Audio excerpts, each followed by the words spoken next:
In our previous video, we set up PowerShell remoting, and on this particular video, we're going to look at how to actually remote in from one computer to another.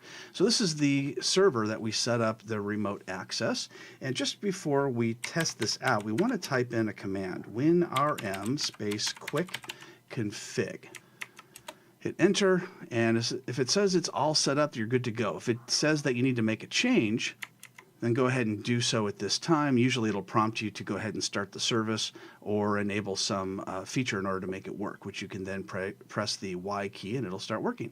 So let's switch over to our other computer, remote into this one. We're in our other server, and this could also be from a Windows 10 computer or any computer running PowerShell that's a member of the domain.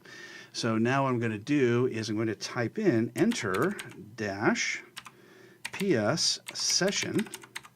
Then I'm going to put in the computer name, so minus computer name, and then we're going to put in the name of the server, which is server 2019, and then we're going to put in credential,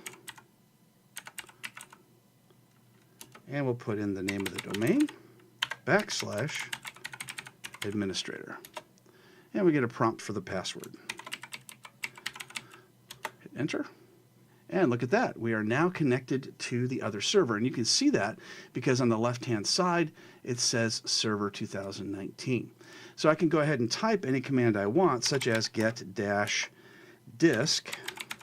and it'll give me the information that's on the other server. So from here, I can restart the server, shut it down, I can make changes to it just as if I was locally attached to that server.